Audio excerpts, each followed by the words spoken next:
نعم، وضرب بقوه 3-1. ولكن الرجاء في الاخر اعترض على احد اللاعبين اللي هو سليمان العمراني على ما اعتقد. تعترض عليه بدعوى انه عنده 4 ديال الانذارات، ولكن التاكيد غير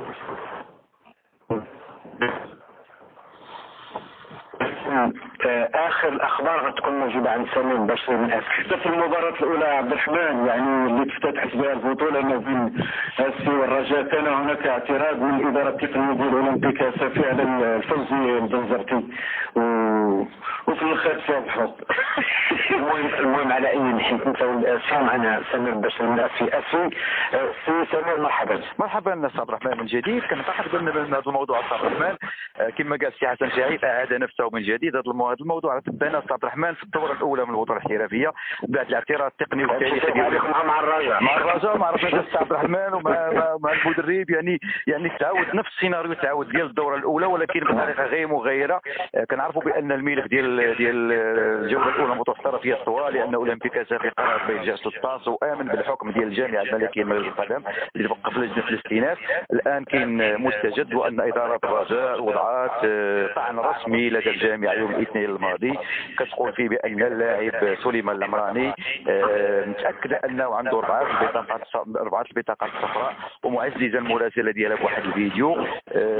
كنعتقد استاذ عبد الرحمن بطاقه الكترونيه ديال اللاعب، ولكن استاذ عبد الرحمن على حسب التصريح ديال رئيس العصبه الاحترافيه اللي تيقول بانه وداعا اي نادي يبقى يعترض على شي لاعب ولا شي لاعب غير مؤهل يلعب، كيقول بانه بمجرد ما تكليكي او ما تنقر على الاسم ديال اللاعب الا كان مؤهل غيطلع، كان مؤهل ما غيطلعش. ولكن ربما هذه الخاصيه استاذ عبد الرحمن غير مفعله. كاين البطاقه ديال التحكيم العاديه اللي على حسب التصريح ديال الكاتب العام ديال اولمبيك اسافي اللي كيقول بانه كيتوفروا على ما يثبت عدم توفر المراني على بطاقه صفراء، وبالتالي غير مسجل في بطاقه التحكيم لا الالكترونيه ولا العاديه. وكيقول بان 4 لاعبين هم اللي حصلوا على الانذار، وحتى ان الرجاء اعتمد في الاعتراض ديالو على واحد الفيديو كاين رائج عبد الرحمن على مواقع التواصل الاجتماعي ابتداء من الدقيقه 101. لو سليمان المراني ارتكب خطا ضد احد لاعبي فريقي شباب السوالف، واحد اللاعب ديال اولمبيك اسافي جا كيحتج ليه هو محمد الروحي. الانذار توجه لمحمد الروحي، ولكن في الاخراج استاذ عبد الرحمن بان بان سليمان العمراني في التلفازه، ولكن على حساب اللي مسجل واللي ربما كاين اللي الاولمبيك اسافي عطاتو العصبه الاحترافيه مهله ديال 24 ساعه باش يجاوب. يمكن اولمبيك يجاوب، والجواب هو انه سليمان العمراني غير متوفر على بطاقه رابعه صفراء، وبالتالي مشاركته قانونيه حسب الكاتب العام.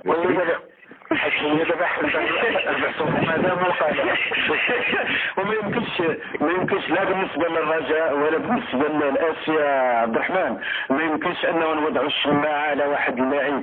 اسي كانت في نهار بحات ايضا حتى في المباراه الاولى ماشي بنزرتي اللي جاب لاعب الذي لعب القدم والقلم.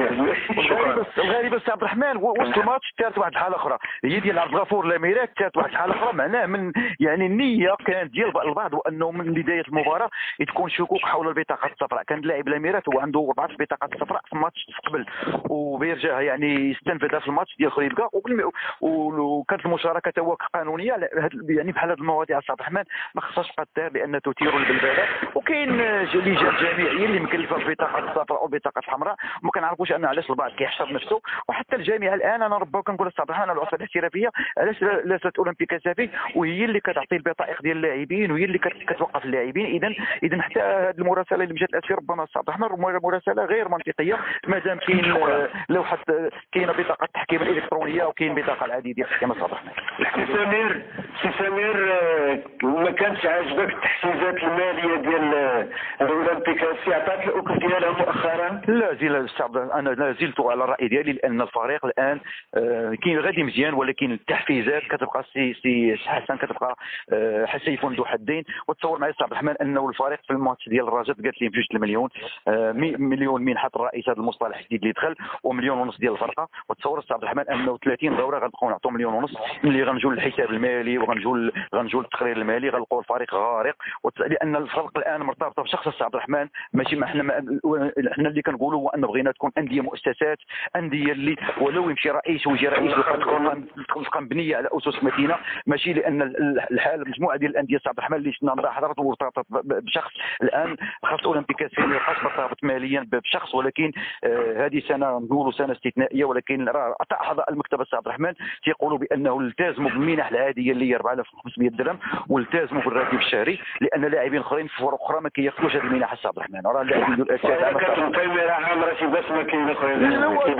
ولكن الا بقى الشخص ولا مشى الشخص السي حسن غير غنوليو يكون التقرير اخيرا يكون التقرير المالي صفحه بيضاء. شكرا. الصندوق ديال اولمبيك اسف ملاكمه، نعم، تحت اشراف الجامعه الملكيه المغربيه للملاكمه وبشراكه مع الاتحاد الدولي للعبه تحت قاعه الحميد بمراكش انطلاقا من